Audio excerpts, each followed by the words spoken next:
Feel confident. Things okay, Mr. Drivers? Okay, this evening is August 29th. It's 7:03 p.m. This is the meeting of the Dredging Task Force.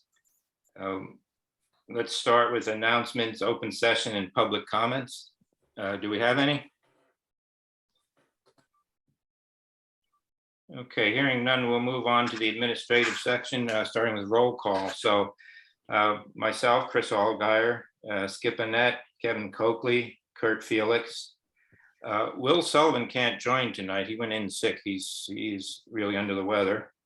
Rebecca Ruffley is on. John Wolf is on. Rich Waldo is on. And then we also have Ted Augustine from Burnham. And we have somebody, Ann's iPhone. I'm not sure who that is. Next item is the approval of the minutes of meeting from the August 1st, 2022 meeting. So if you would take a few minutes, refresh your memory if you like, and then we can entertain a motion to accept. No Joe tonight? No, he indicated his attendance was going to be uncertain earlier in the week. So, and there he is.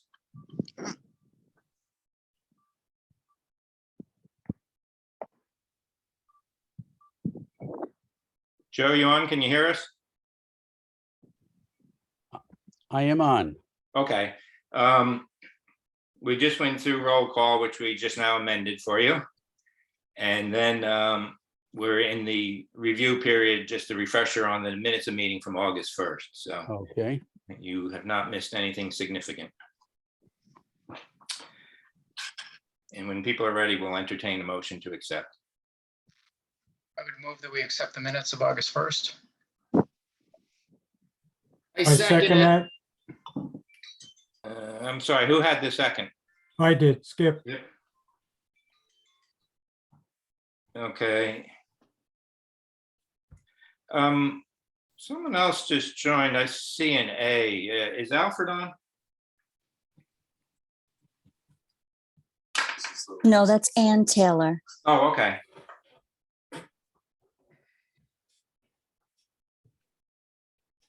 Okay, so motion to accept the minutes of meeting from August 1st. On to the vote. Kurt? Aye. Kevin? Aye. Skip? Aye. Joe? Aye. And Chris, aye. So motion passes 5-0. The next item on the agenda is a permit and lobbyist activity, actually more specifically permit activity. So as we, in early August 2nd at the select board, we were tasked to go back and seek mitigation properties other than the Hilda Trust that would be acceptable to the Army Corps. So there was a list circulated shortly thereafter that Ryan Curley circulated. GEI is working on it. Their initial comment is that it's going to be a challenge, somewhat of a challenge to get to the prescribed acreage. Of course, there is some leeway in how the Army Corps calculates their mitigation credits. So in addition to that list, we'll go back and we'll revisit some of the items we had also proposed in our September letter, with the exception of Hilda Trust, which we won't present again at this time. So this is going to need some detailed discussion and follow up. What I propose is that we start a working group, which would include GEI, someone from the select board, which I assume would be John Wolf, since he's our liaison, somebody from town administration, either Rebecca or Rich, whichever. And also I would ask that Kurt Felix participate significantly in this, because he has very good background, very good knowledge on mitigation opportunities, as well as mitigation rules and regulations. So again, I propose going forward that we work to develop this detailed list so we know which properties are likely to be acceptable to them being the Corps, And during this process, I would envision that we would have some ongoing discussions with Army Corps, so we don't get down to the end and be told, oh, well, now this one's not acceptable, this one doesn't generate, whatever. So I view this as a ongoing working discussion with an expedited timeline. Thoughts, comments, Kevin? This is my own feeling. There was a whole disconnect.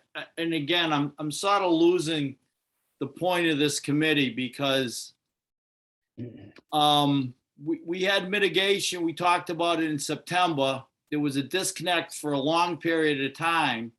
And we didn't really get any information. Then all of a sudden, out of the clear blue, if you remember back in February, Alfred said that this isn't going to be done this year. He had a fear that this wasn't going to be done this year. Since that period of time, I feel like I, for one, have been left out of the whole loop in regards to the mitigation. I hear through the grapevine that our lobbyist strongly suggested that we don't do mitigation, that we don't get involved in mitigation.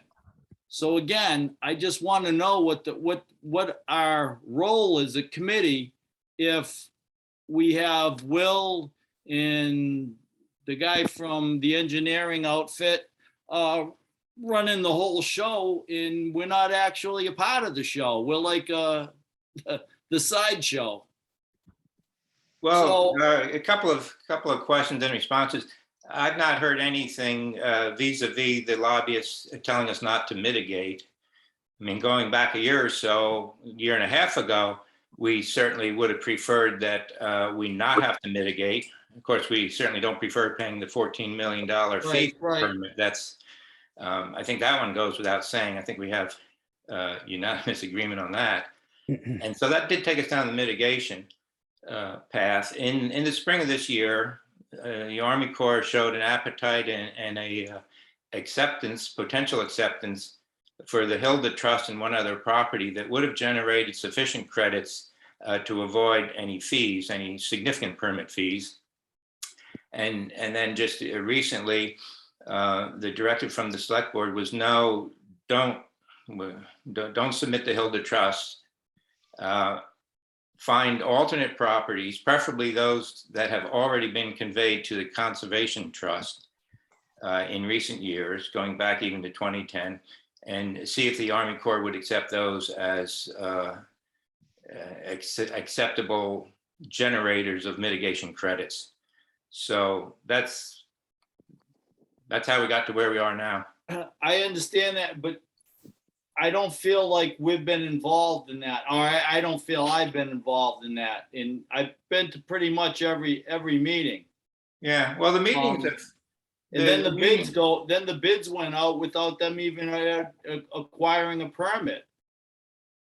I would like to pick up on what Kevin is saying. It is a matter of record that the town on September 15th last year sent a detailed, elaborate letter to the Army Corps signed by the town administrator at that time, making a very strong argument that the town's position was we were opposed to mitigation and that we had very good reasons why we should not be forced into mitigation. At that time, the town's lobbyists and congressional representatives were all working together on that same strategy.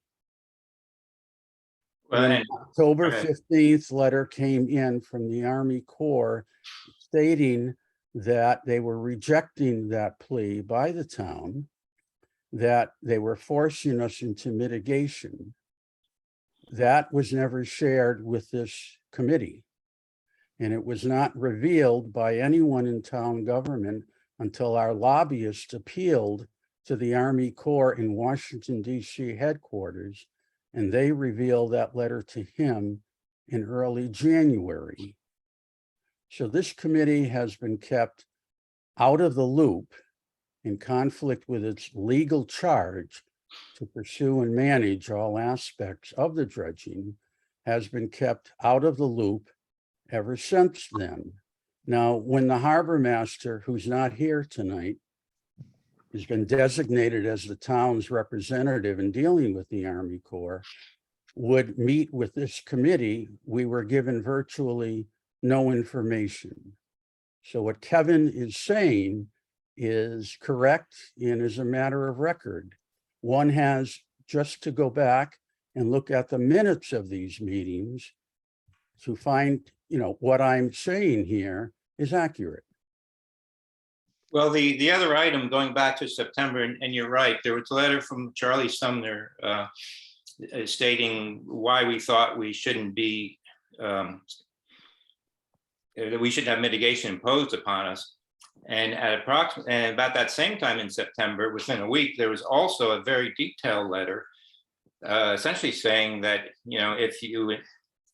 if you insist on mitigation, these are some of the projects that we have done recently. And there was a very lengthy menu. In fact, Joe, I think you actually contributed a little bit to that letter.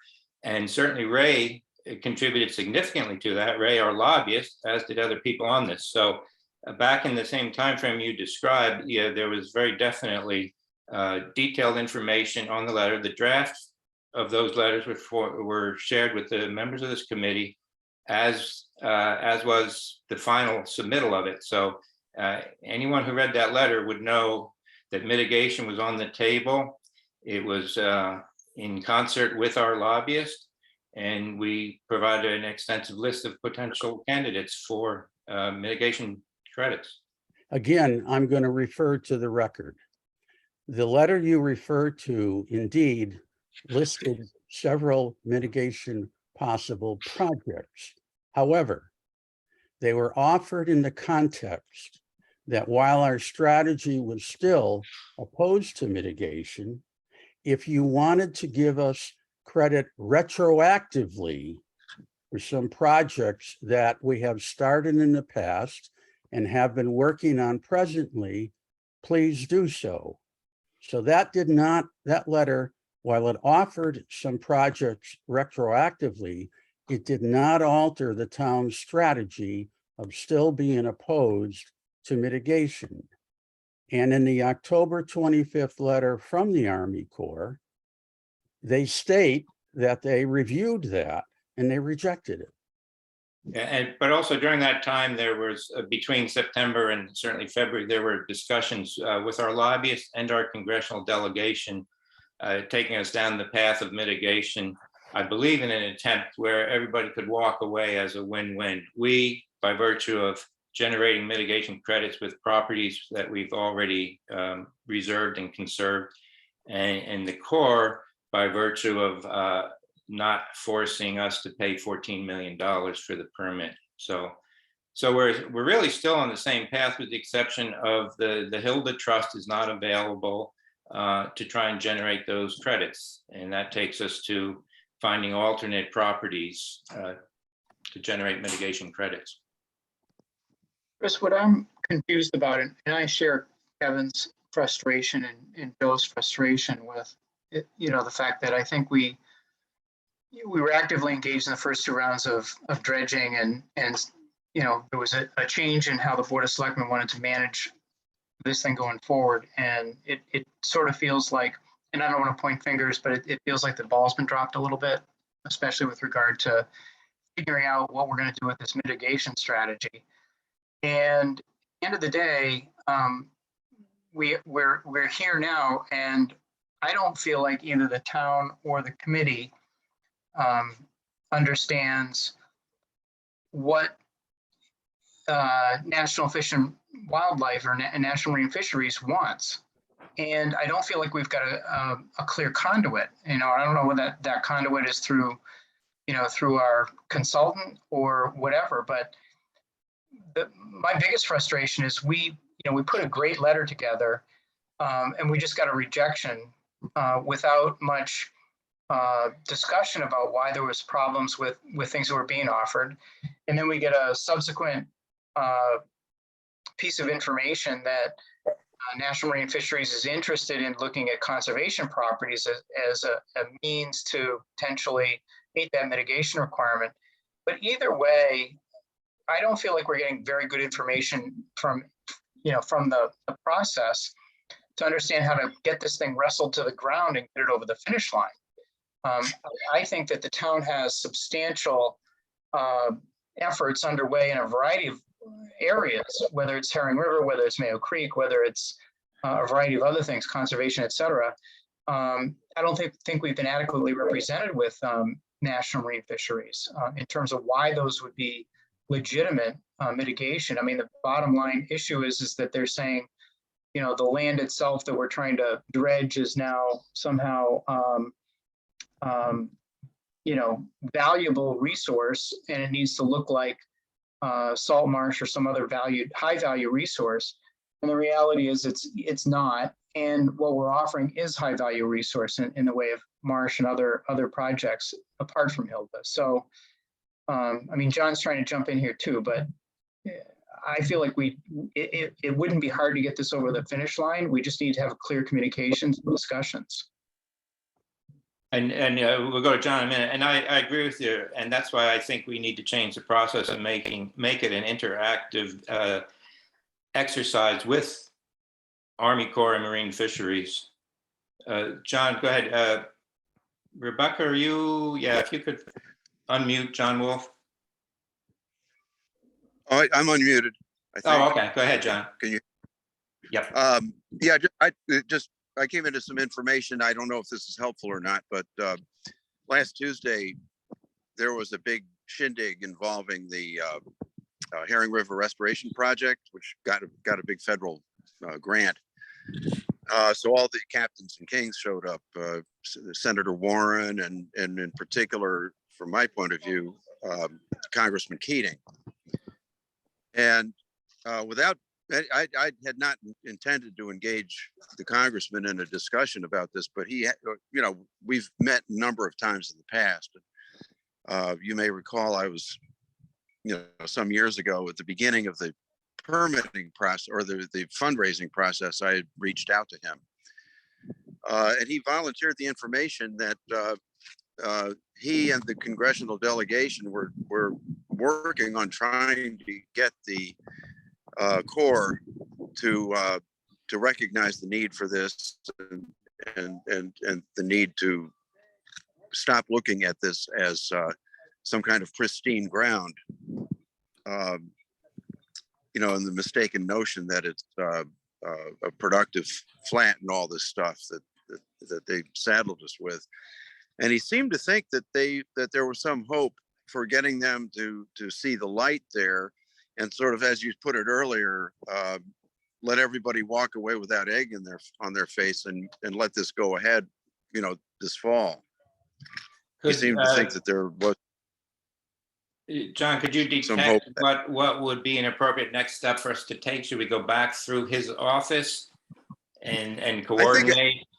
I think it might be a good idea to reach out to him. He's very interested in it, and he's been helpful from the get-go, as Joe knows, because when I was on the Marina Advisory Committee, that's when I had, with Joe's encouragement, I'd reached out to him, and it turned out to be a productive move, because then he in turn reached out to Markey's office, and things began to happen, funding-wise, that is.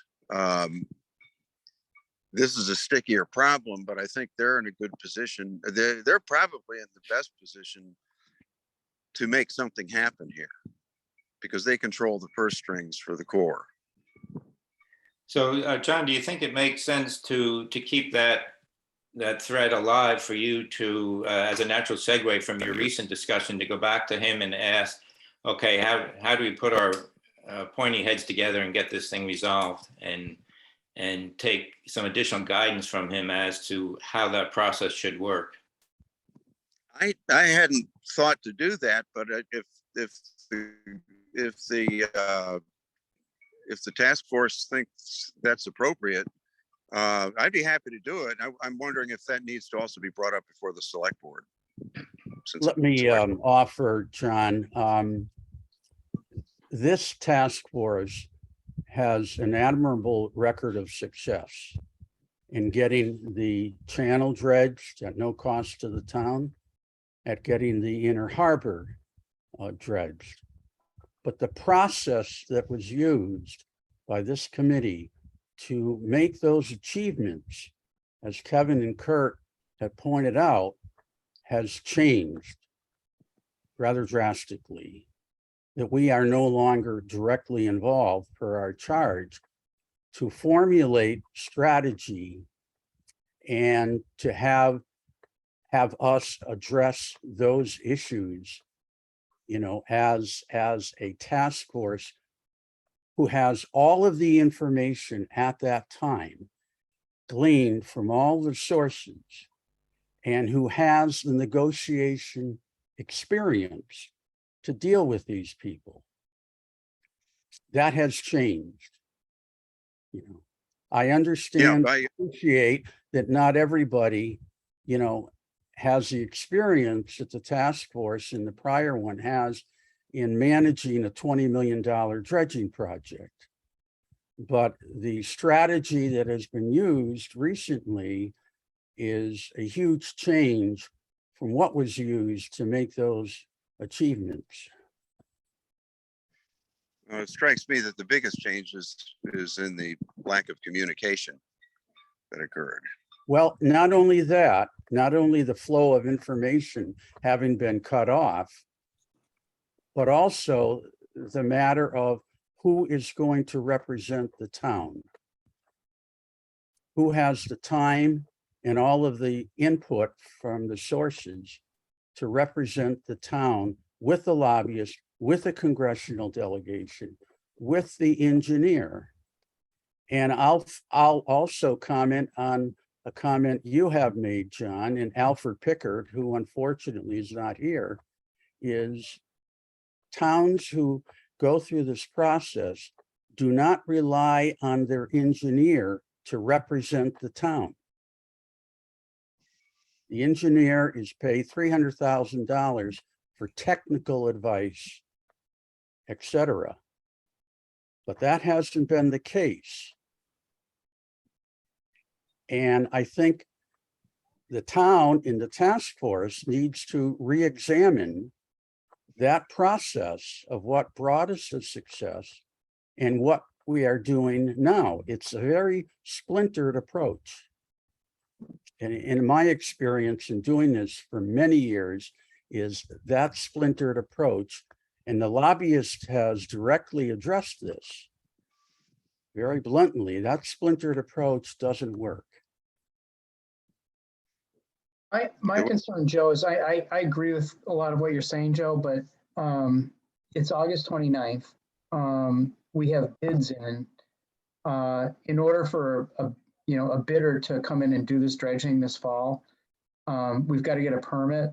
And John's offered a suggestion to contact Keating's office and see what they can do. My only thought was, Rich, you're on the call.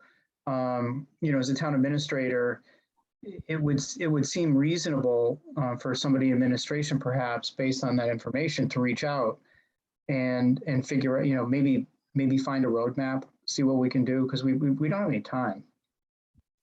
Well, is it really realistic? I mean, I'm just saying that in 2 weeks, a contractor has to bring millions of dollars worth of equipment here. In 2 weeks, I don't think he's going to do that without a permit in hand.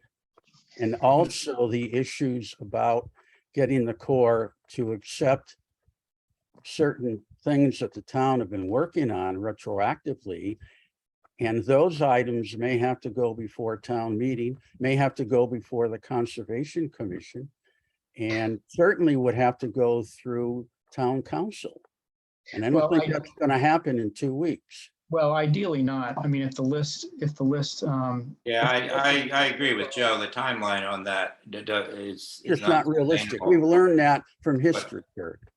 But again, I think if we're going to Anyway, change the process, and we should, I think we should get some feedback from the regulatory agencies as to how we can move it forward. So whether that's John Wolf, at least initially, using his recent conversation, John probably is appropriate to bring it up before the select board to make sure they're in agreement, and then move forward, determine with the regulatory agency how best to work through it.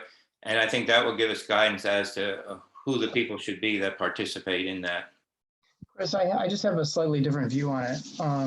The select board made it very clear that they wanted to use the properties that were put into trust as the basis, based on the fact that we got feedback from the regulator that that was acceptable. So we have a list. Ryan put together a list. We don't actually have any feedback on that. Rich, there's a reach out from Keating's office. What do you think? What do you think? Curtis, So- I'll just follow up on that. If we take a step back and look at how we've arrived where we have, one, we have presented to them that the state of Massachusetts has seen fit to grant us a permit to dredge in the mooring field. Our engineer has provided documentation to them with core samples, scientific evidence that no harm would come if dredging were to occur, okay? We have presented a very strong case. We have also reasonably presented evidence to show that Wellfleet is an extremely conservation conscious town, with all the things that we have done, with 10% of our land being in conservation. And that hasn't been enough. And there's one common theme woven throughout this that has made it so different and difficult than when we were dealing with the state. When we were dealing with the state, we were sitting across the table from them and really made some good gains. That process has been removed. The Army Corps has mandated that we can only talk to our engineer, who then talks to the Army Corps. And I submit to you that something is lost in that process. At one time, in a candid moment, the engineer told me that he has numerous contracts with the Army Corps, okay? And it's very important to him to stay on good terms, and he wants to settle this matter as quickly as possible. I don't think that's representing the town of Wellfleet admirably.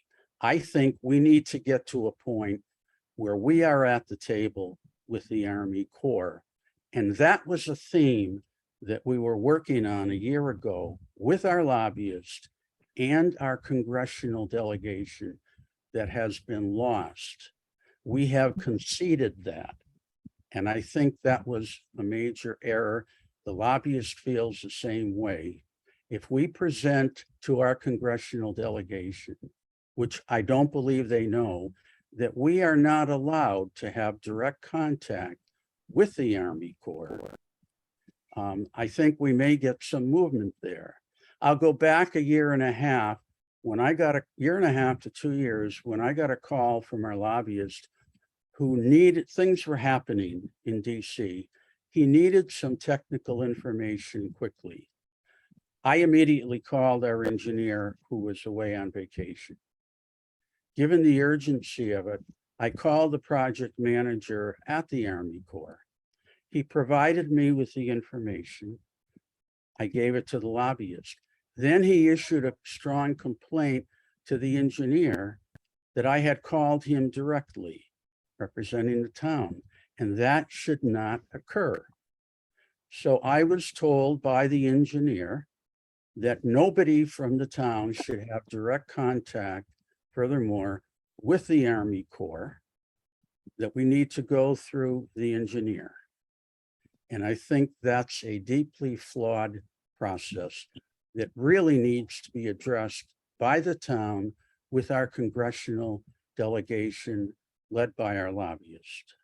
Well, that's kind of why I'm interested to hear what Rich has to say, because John's provided some new information. And what do you think, Rich? Thank you, Kurt. I appreciate that. I think, first off, point of me being here is one, to help with this project. I see a lot of effort that has gone in over the years, and I want to make sure that I can help from my position as the town administrator. I'm not interested in rehashing the past. I think we have some conflicting facts. We have some facts that are agreed upon, but we are where we are today, and we need to figure out what's our best path forward. In terms of John's discussion, I think it's a great opportunity. I don't know how well Keating had the most up-to-date information on Wellfleet when he showed up the other day on a dredging. He may not have had the most update, and he might have just been, being very nice and cordial, like a congressman does in responding. But I think what might be a good opportunity, and it's a little bit what Joe's saying and a little bit about where we are now, but maybe Keating's office can help us get a sit-down conversation with the Army Corps. I think it would be great to have them in town. I'd like to have them in town to see the mooring field. Now, I don't know if they've been here before, and I don't know if anyone can answer that. Has the Army Corps ever come to Wellfleet and took a look at the site? Have they been there? Has there been a meeting, Joe? Their lower level representatives have, but I think your point is very well taken. 2 years ago, this fall, we were granted the opportunity to have a conference call with the Army Corps, with our engineer present. Chris was at that call, Maria Broadbent and Will Sullivan. And the chief of the regulatory division, who, by the way, does not have to accept the negative recommendation of National Marine Fisheries Service, but made it clear they almost always do, and they are in this case. But that was a 2-hour call, and in that call, it became very obvious that that chief had not been briefed fully or had not read the file on our situation here. At one point, I'm quoting her, well, the point of contention is the mooring field. Can you slide the area to the right and use the area to the right as a mooring field? That's how out of touch she was. And I come back to the process, and there were other comments, I won't take the time, where it was very clear that she had not done her homework. So I come back to the process of not having a seat at the table and how critically important that was. Now, a little bit of quick history to show how productive that can be. The state was holding up a permit because of the diamondback terrapin turtles in the harbor. They were on the endangered species list, okay? So Harry Turkanian and I were able to negotiate directly with the state endangered species agency. And in that process, we were able to get them to come way down from their original demands and agree to a small cash settlement, and both sides, including our select board, were very pleased. I don't think there's a substitute for having a seat at the table.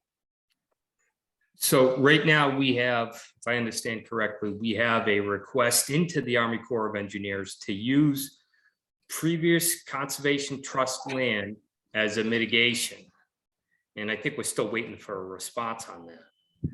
That actually happened. Well, the recent thing that I saw and heard was that at GEI looked at the list that Ryan had sent out, and it'll be a challenge. I think I'm certainly in favor of establishing coordination and taking another run at, look, we do all this stuff as a matter of course. We've done it in the past. We really shouldn't even have to do anymore. Go back to that again. Change in personnel, the Army Corps chief that Joe referenced, she's gone. There's a new person there.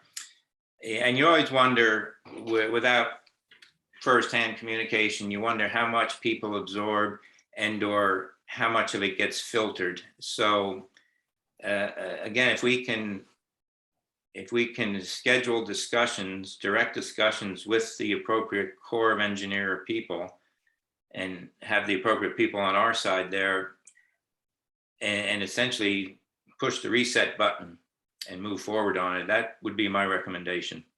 Rich, this task force has not been provided, as Kevin pointed out, with any information whatsoever regarding those negotiations. You know, and Joe, I don't know if that's true or not. I mean, Well, I if you think watch the tapes, you'll see when Will Sullivan attended the meetings, let me just say on the record, and we made inquiries, the comments we got were, well, we're in mitigation and we're working on it, period. And that's on videotape. So again, I want to be productive and move this thing forward. So, you know, I think we had the discussion about possibly using the avenue, the foot in the door that John might have had with Congressman Keating's office the other day.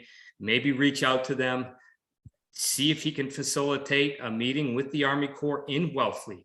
Not only can we show them the harbor itself, the mooring field, maybe we can take a quick little trip over to Quetzal Neck Road, show them the Herring River project, show them the impacts there, and try to see if we can get on a better communication basis with them in order to restore conversations. Now, whether that conversation goes off and it goes completely to a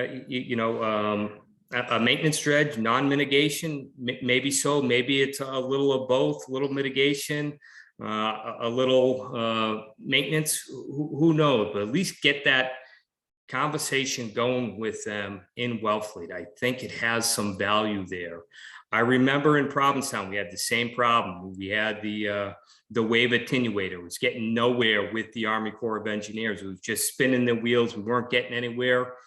And I believe we used delegation to get Army Corps down here. We wanted to take them for a walk. We showed them which way the wind was coming, where we get hit hardest, where it erodes, where the sand deposits, how it comes across the pier and stuff like that.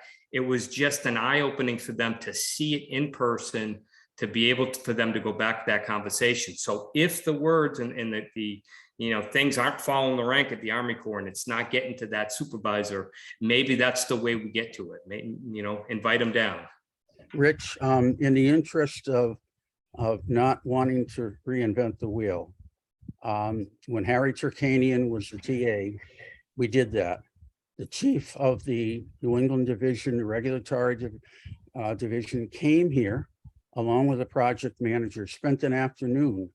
We treated them to a luncheon at the bookstore on the town. We brought them out to Herring Cove. And the conclusion drawn by the Corps then was no, we would not get credit for that. Okay. The other thing I'll remind you of on the record is last September, the project manager contacted the harbor master about coming here for a meeting. That meeting was, it never happened because of the last minute, the project manager had to cancel. But that meeting was limited to the harbor master and the project manager. And I come back to the process again. If we're going to be productive, my opinion is the process has to change. And again, Joe, I'm open to have more people at the table. I think as long as we can have a productive conversation and we can have a reasonable conversation, I think that's a good idea. The process that you're talking about has not worked. I mean, we're here at the 11th hour when we almost have a permit in hand with the Army Corps, but there wasn't much communication with the select board in terms of what was being bartered. I don't know what happened in that process. I don't know, but we are where we are.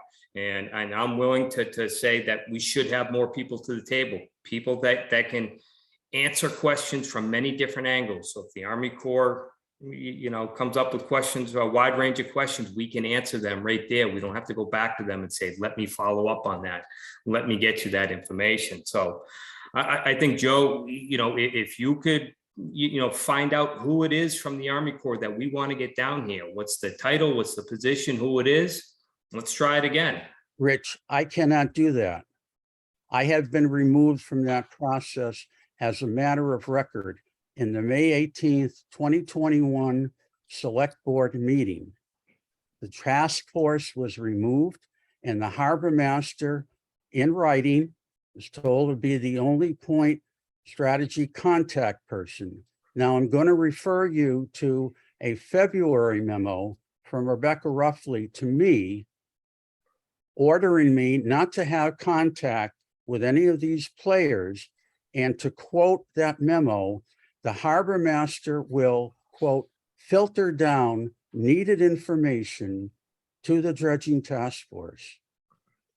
If I understand it, you cannot speak on behalf of the town of Wellfleet. I think that was the order. I think you speaking to me, or you giving me your suggestion on who we should be seeking for the Army Corps is not a violation of that order. It's you reaching out to the Army Corps on behalf of the town of Wellfleet. You know, I think that wasn't what was objected to. And if you watch the tape of the May 18th meeting, you'll see that, okay? It isn't a matter of only reaching out. It's a matter of receiving, as Kurt and as Kevin said, receiving all of the information that allows the task force with all of his experience to process that information, not to have it filtered down to us through the filter of one person, because we have learned over the years, it takes a village, not just one. We all bring different skills to the table. It's that flow of information to us and that inability to have a conversation with the lobbyist, for example, to develop strategy that we have been eliminated from. I don't know if you're questioning my capabilities to reach out to the congressman and bring something back to the dredging task force. That's not going to be a problem. No, not at all. In fact, if you look at some of the emails I have sent to the TA and the assistant TA, they were asking for more involvement by the town's administration. I'm not giving you an opinion now. I can produce the documents for you. But we need a flow of information into us. That's Joe, this is Skip. We've had that. I think what we have to do is a definite thing I can hear since I've been here and on the number of 3 years. We have to talk directly to the Corps of Engineer person that's in charge, that's telling us, here's what you're going to do. You got it. We need to talk to that person to set up a face-to-face with them. That's just what Rich is saying. I've done that before with bigger projects than this, multi-$100 million projects, $500 million project. You've got to talk to the right person. So it's a person in the Corps of Engineers that's stopping where we are. Because yes, we know, oh, they don't like what the National Marine Fisheries is. But we've got 2 units. One, the Corps of Engineers is headed in Massachusetts. They're here on the East Coast of Massachusetts. The Marine Fisheries is also in Massachusetts. So at least I think that Chris ought to be able to be the one to get the answer where the person is that he needs to talk to, because he's representing us as a group. And My recommendation, I think the town could best be served by Rich reaching out to the congressional delegation and the lobbyist to present the case that we need a direct conversation at the table with the Army Corps. Amen. Amen. Exactly. And if we know who we want to be brought to the table, you know, that's my conversation with Congressman Keating's office is I want the request to meet with this person as well as the other officers that have been working on this project. You know, basically we want them and we want their supervisor, bring them down here. And then the next point of communication is, do we want to bring the marine fisheries at the same time? Does it make sense or does it not make sense? Do we want to have a separate meeting with them? We might be able to get them down here, but does it make sense to put them all at the table? It might not. It might create a sense of conflict if we bring them both at the same time. But these are the kind of strategies that I'm hoping that we can go with and saying, okay, how do we get this impasse? We know that the Hilda Trust property is not going to work. We're not too confident on the Conservation Trust land. We can demonstrate that Wellfleet has a history of being very land friendly, being very conservative with their land. We have the national park, and just try to at least open up new conversations, better conversations with those that need to be involved. John's trying to jump in. John has his hand up. Yeah, I think Rich's point is excellent, because our congressman is going to know who are the best people at the core that we need to person to work with. And also for marine fisheries, which is my understanding, have been very reluctant to have any direct dealings with the town except through the Corps. It's a little different when there's a congressman knocking on their door. And I think for Rich to reach out to Congressman Keating's office and make this happen is going to be the most effective. As I'm concerned, I stand ready to help any way I can. So, in any way that I'm allowed to. So that's where I'm at with this. Rich, my suggestion is, again, based on positive history, talk to our lobbyist first. He has a real in with Keating's office, okay? He has an even greater in with the top command in the Army Corps of Engineers in Washington, D.C. And at one point in time, the New England division commented to us that they were feeling some pressure from the top command in DC to work with us and to settle this thing. So our lobbyist knowledge and his information, history, and his ins down there has been invaluable. He's a great guy. I recruited him 6 years ago. I've worked with him in strategy up until a year ago. I would talk with him, and then the two of you, my suggestion would be to approach the congressional delegation. I've learned the congressional delegation has great respect for him. They return his calls, the doors open for him. He's been a wonderful ally for Wellfleet. I would second that motion. Kevin? Yep. I Okay. totally I'm agree. sorry. Your hand was up. Both hands are up now. Okay. I think that's hallelujah. So Rich, it looks like you have a homework assignment. Yeah, listen, I'm happy to do it. I really Good. want to get this done, and I do think Wellfleet's at a good point. And Joe, I do think you're right. I think there is some pressure to work with the town of Wellfleet. I do, and I think at the end of the day, we're sitting on a grant award, and if that grant award has to be given back, it's not going to look good on anybody. It's not going to look good on the Army Corps. It's not going to look good on Wellfleet, and it's not going to look good with MassWorks, where we've got the grant fund. So I think it is important, and it might just be enough to get their attention to say, you know what, let's go for a road trip. Let's go down there. Let's talk to them. All in favor?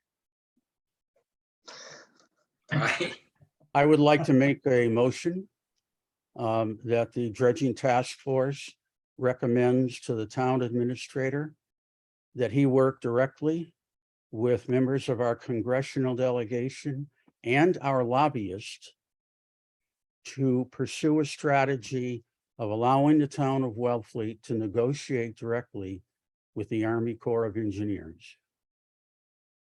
Is there a second? I'll second it, Joe. Okay, roll call. So is this similar to the last motion? I mean, what's the difference between the one that you just voted on? I mean, This is just a formal thing, I think, of what we've Same been. thing. Okay, Yeah, just bringing it to a I formal don't motion. think there was a motion last time. great. I thought Kurt seconded it. And We had an emotion and now we have a motion. Yeah, and discussion on the motion. Any discussion? I'm jumping in here. Chris and I are co-chairs. We kind of do it together. Any discussion? No? I think we pretty well had it. Okay. Chris, you Okay, wanna do a so roll let's call? see. Yeah, hang on a sec. Kurt, Aye. Kevin, Aye. Skip, Aye. Joe, Aye. Chris, aye. Okay, motion passes. Happy to do it, guys, and I'll keep you informed. I mean, your next meeting, I'll be here, I'll let you know when the letter goes out, and we'll just keep that communication lines going. Great. Thank you. Okay, And as things come up, Rich, obviously the committee has a lot of contacts, and which is Joe's made abundantly clear, and take advantage, whatever we can do to help too. Okay, thanks for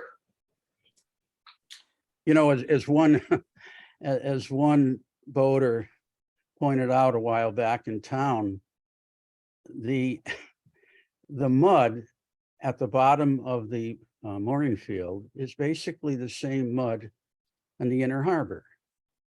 They agreed to give us a permit for the Inner Harbor, but not for the same mud in the mooring field. And it's on the record in the engineer's documentation that if we don't dredge the mooring field, the Inner Harbor they describe as a giant sucking sponge that is going to suck that mud in from the mooring field and offset the money that the state and the town and feds have spent to dredge it. So time is really critical. And on the financial end of it, as we all know, with state government and the state budget, that's a year-to-year process. Who knows how much money is going to be available in the future. Now, Rich, just for a quick note of history that I think you would want to have, this committee voted. We had some doubt, given the 24-acre size of the mooring field, that it could all be accomplished in one fall 3-month period, given the uncontrollable variables of weather, equipment breakdown, and so forth. And so we adopted a position of splitting it over 2 years. One of the main attractive points of that is instead of getting $2.5 million from the state for 1 year, we'd be eligible to get $5 million over 2 years. I discussed that and proposed that to Sarah Peak quite a while ago. And she and I approached Secretary Keneally, the cabinet that awards it.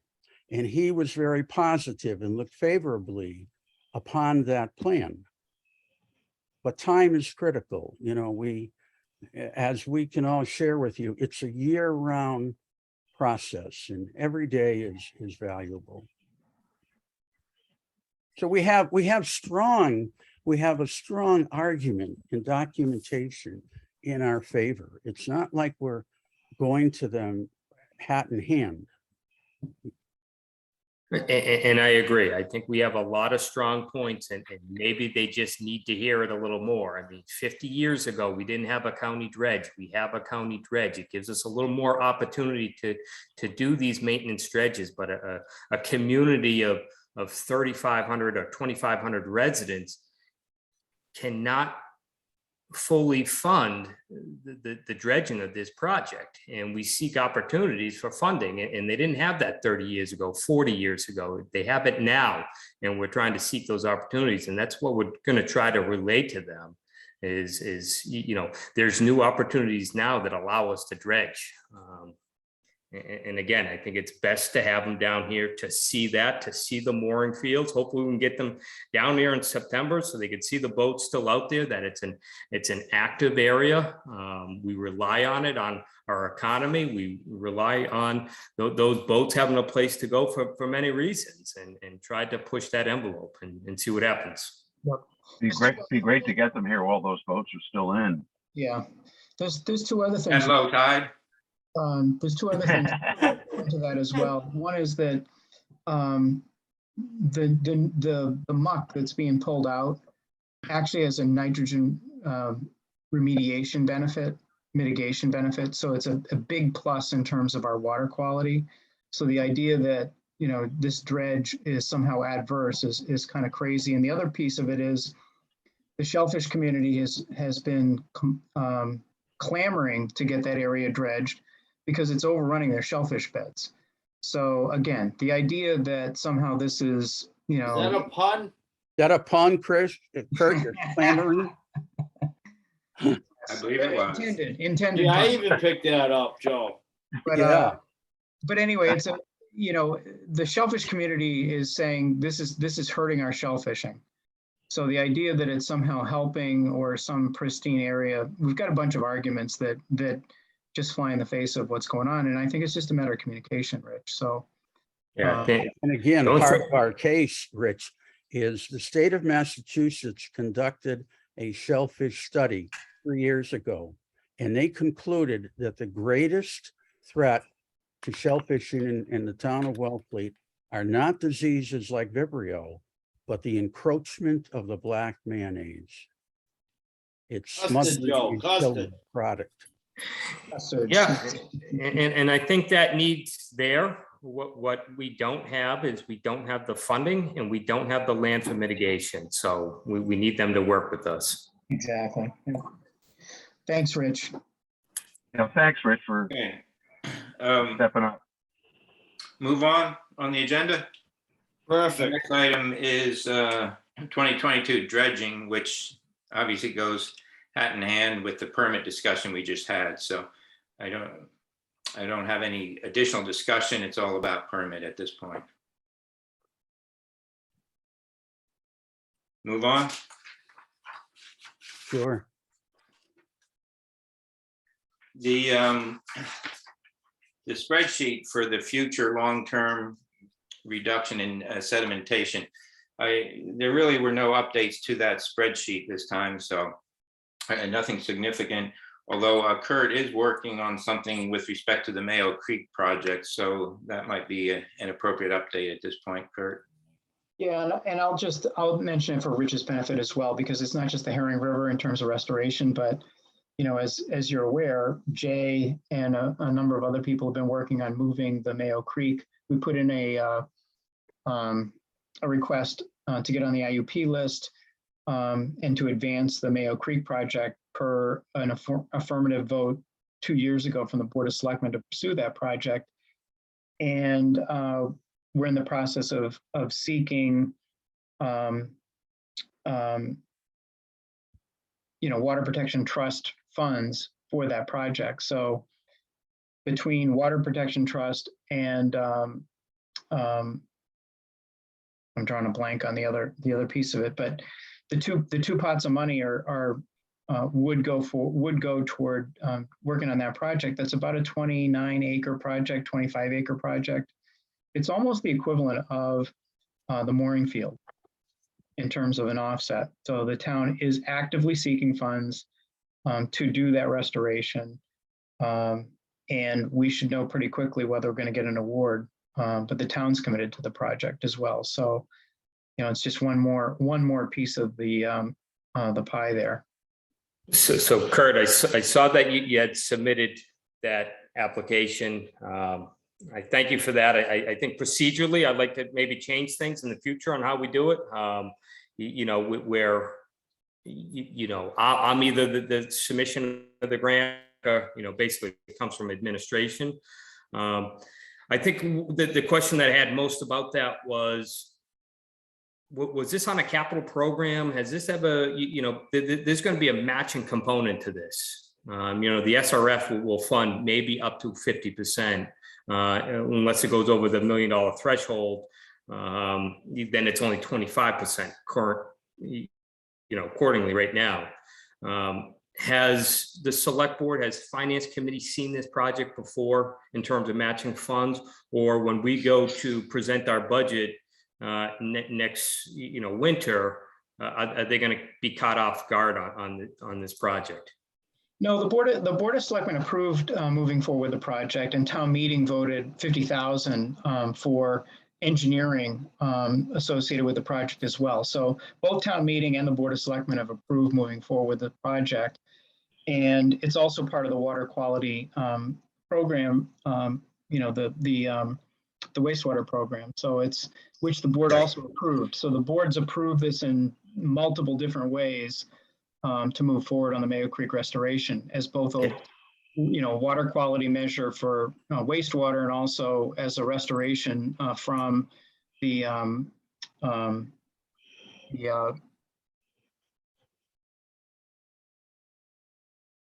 task force.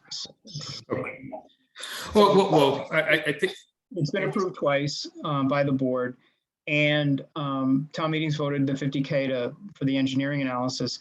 SRF doesn't bind the town to do anything. It just simply provides an opportunity for the town to pursue it on an SRF basis. And then also to submit the project to Cape and Islands Water Protection Collaborative for grant funds. So it's a way to stimulate additional grant funding for the project. Exactly. Okay. All right. So, but they haven't seen what the construction costs look like yet, because you haven't gotten that far in your design, correct? Woods Hole Group did analysis, but that was 10 years ago. At this point, we really need to get out. We'd have to get out to bid and find out what it looks like now.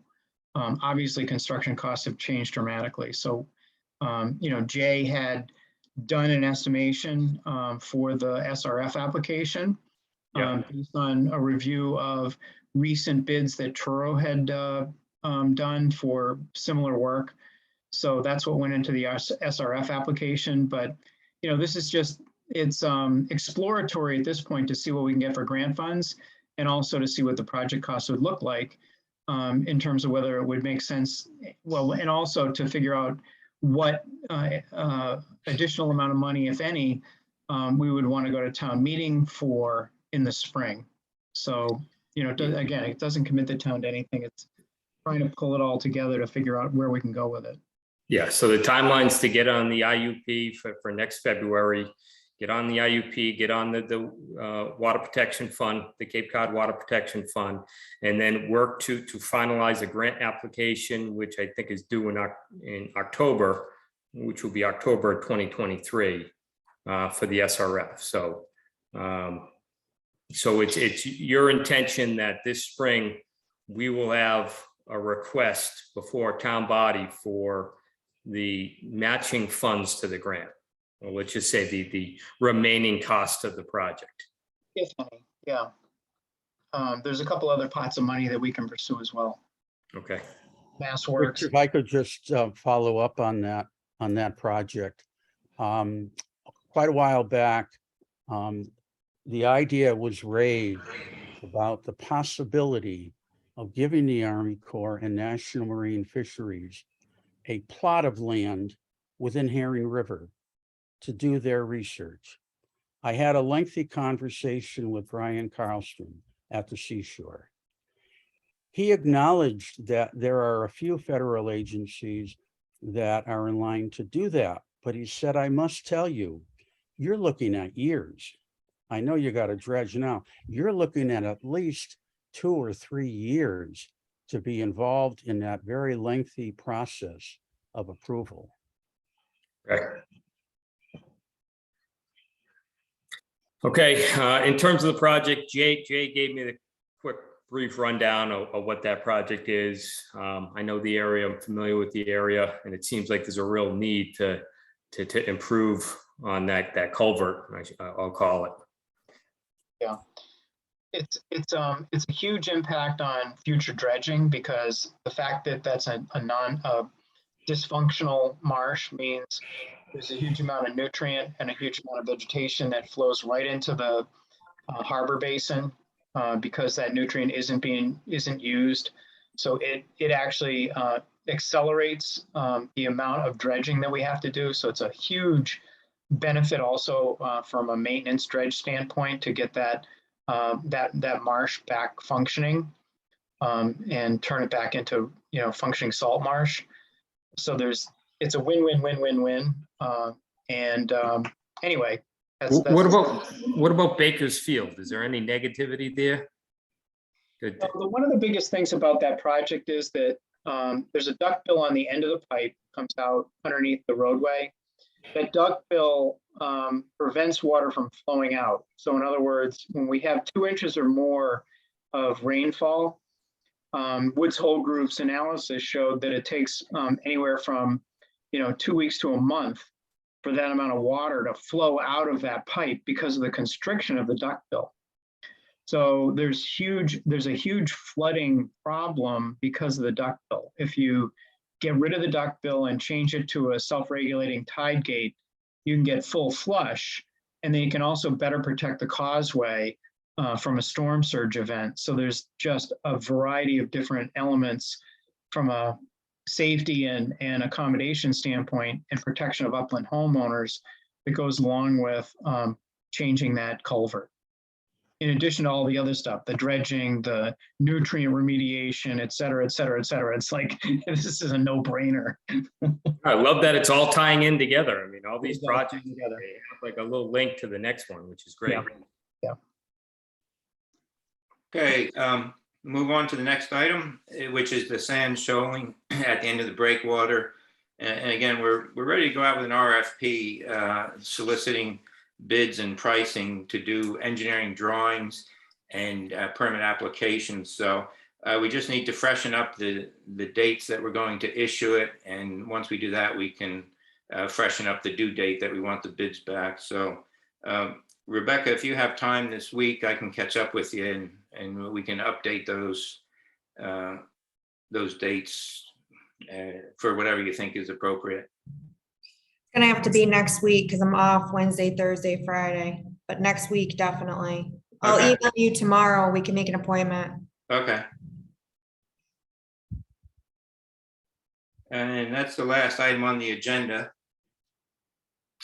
Kevin, Kevin,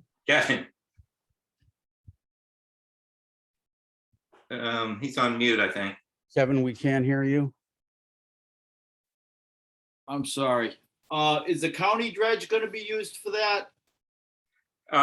That's what we envision. Yeah, that's a good point. Maybe as a refresher course, because it is clean sand, arguably even beach nourishment. The idea is we would do drawings, we would get permits, and then we would make arrangements with the county dredge. Yes. Because it is getting larger. Yeah. You Okay, looking at a date, Chris? next meeting?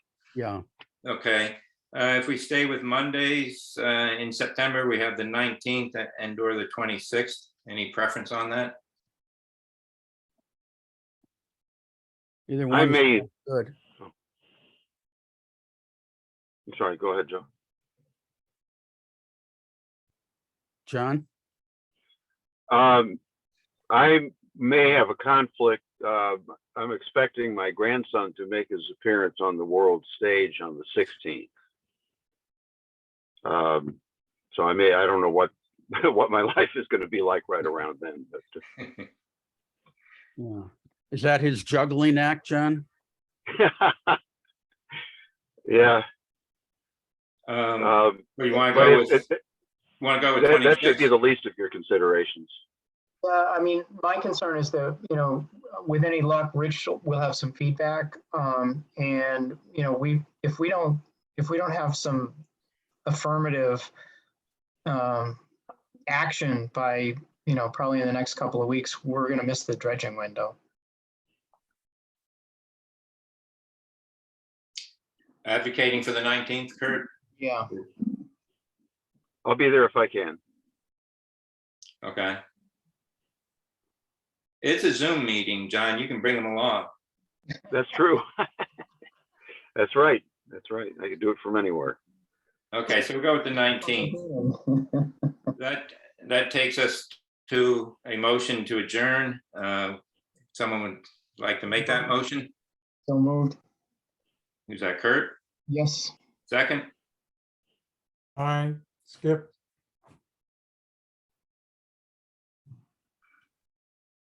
Okay, move to the vote. Kurt?